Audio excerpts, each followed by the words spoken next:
had recently gotten a particular piece of mail with a strange transistor logo and some strange wax symbols on the back. Of course, this item got my attention. I had opened it because it was not your normal mail, like frozen food coupons, utility bills, insurance agents offering you discounts to, but back to this rather alien-looking mail. It had two parchments of futuristic-looking paper inside of it. It looked like paper but felt like a metallic substance. It was a bit heavier and smaller to microchips or some electronic component. The first one had an intriguing and said, "You have been one of the select few chosen for this rigorous contest where you have a chance to get magnificent prizes. Are you capable of obtaining the grand prize?" The mysterious invitation promised a slew of, ranging from a Ferrari to an all-exclusive trip to Lake Titicaca in Bolivia, where one could visit a host of indigenous communities. It was tested a boat expedition where one could view the auroras.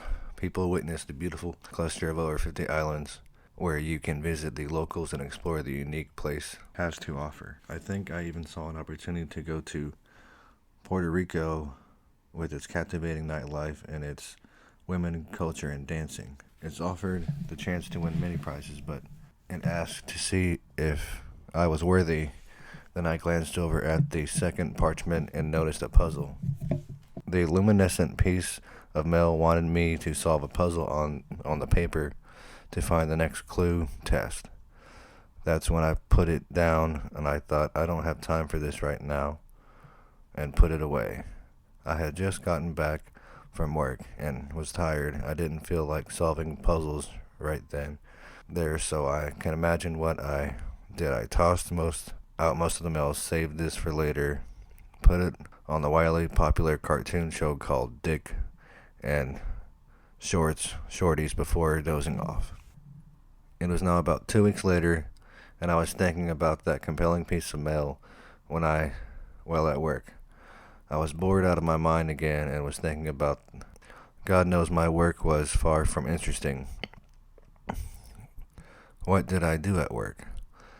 I was basically a pencil pusher, one of those types of jobs where you're wondering where your life is going and why you're in the specific position. The kind where if you didn't come in for work for a week, they would easily replace you with another person. It is a job where one feels as if a mere cog in the vast machine of some corporation. It is diversified in the different industries, ranging from paper products and other aspects of industries. I'm sure you get paid decent, but you feel rather enthused while at work, close to brain dead, but with a few neurons firing to keep you in the game. I had just came back from visiting a local Chipotle for lunch and was wondering what I had to do for the rest of the day. While there was no pressing task, that's why I was sitting here twiddling my thumbs, thinking about what I could do that was fun or interesting. That's when I thought about that invitation and the puzzle. Wait a minute, I thought to myself. I snapped a picture of the puzzle on my phone, so I rifled through as many images on my phone, shared it to my personal email on my work desktop, and put my phone away and started looking at the puzzle. It was very interesting word puzzle. It was square with over 10 letters missing, which one had to replace every row, column, and the main diagonals contained all the letters in the specific word.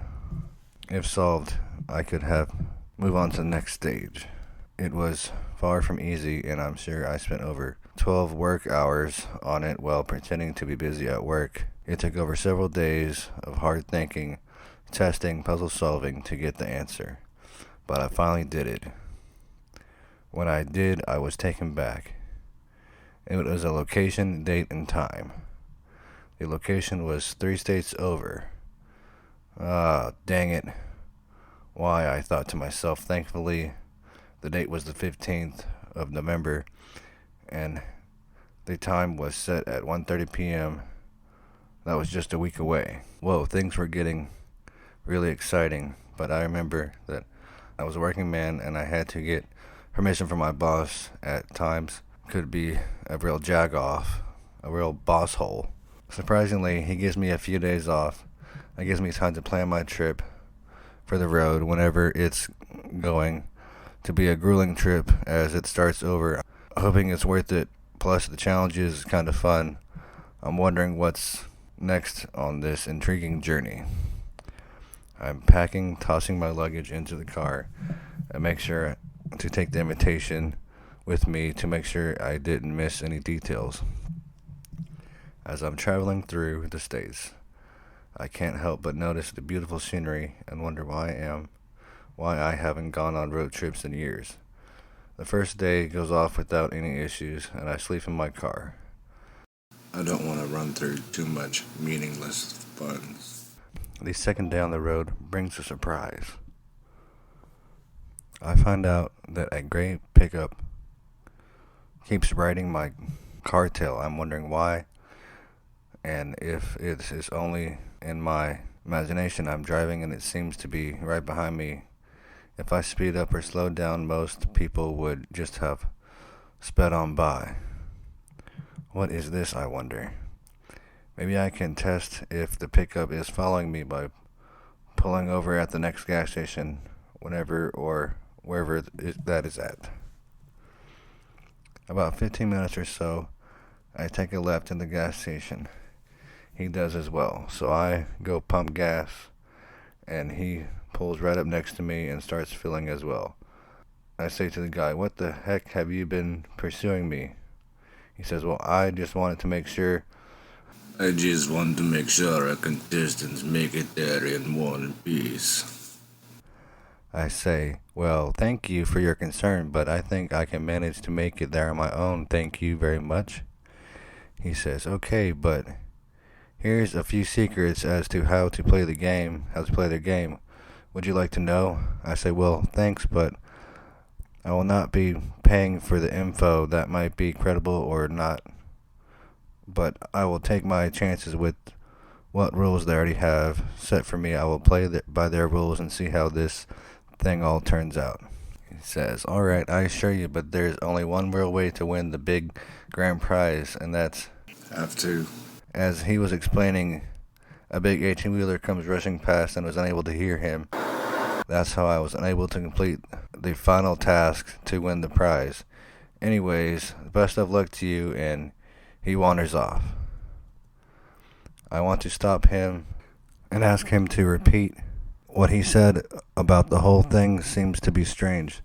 I don't act on my gut instinct. I jump in my car and I head on to the next state, thinking about what way for them to see if I was going to be able to cheat or not. Maybe that's one of their ways of weeding out some of the not trustworthy contestants. I figure I must have passed one of their games already, and I figured it must have been some sort of test to see if I was really worth getting the top prize or not. As I'm driving along, everything seems to be fine. But as I'm crossing the next state, I start to get some phone calls and robotic voice saying that You have done very well for your first task. There will be a few more. This message will self-destruct. Well, for my first task, they want me to stop in some town that's a few hours ahead of where I'm at. So I'm heading there, and I have to stop and get some more gas. As I'm walking to pay the attendant, the girl walks up to me and tells me, "Hey, you're almost there. Keep it up, and the prize will be yours in no time. Just a few more hours until you get there to where you're going." I say, "All right," and get back on the road. As I'm out now, about on the road, I wonder, how do they know where I'd be? How did they got my address and my phone number? They must have gotten it from some game pop-up, or I put my information in to verify or set up my profile. How do they even know I'd take a road trip? That was a strange and pretty cool at the same time. It must be some very elaborate game, I thought. As I'm going through to the next town, I say, I'm seeing some billboards that have it that says, "Come, welcome. We have an expecting you," with a big arrow pointing in another direction. I'm taken back by the sign, and I'm like, what are they throwing me a curveball? This leads to another. I followed the billboard and the signs in this different direction to where the sign leads to now. I'm heading down this dirt path, and I come across an old commercial warehouse with some lights on. I think this must be the place, really nowhere else to go, so I get out of my car and head over to the door and ring the bell. I wait a few moments, and they push a button, and the door starts to come up with an exquisitely dressed man appears and says, "Welcome, Mr. Andrews. I'm Mr. Smith. I have been expecting you. You have arrived a few hours before the others can get here. Take a seat over in the lounge and make yourself comfortable. It seems rather like others have gotten delayed and they are still finalizing their initial tasks. Mr. Andrews, you are one of the sharpest contestants yet." I sit down, and he pours me a shot of some smooth, aged whiskey, and then hands me some papers and asks me to fill them out. I ask, "What's this?" as I point over to the paperwork. He says, "It's just some forms for the prize, some prizes that you might be able to take home with you if you are one of the winners of the contest." I say, "All right," and go ahead and fill them out. Thinking to myself, why do companies have reams of paperwork for you to fill out? As I'm starting to write some stuff down, I notice blood drops forms.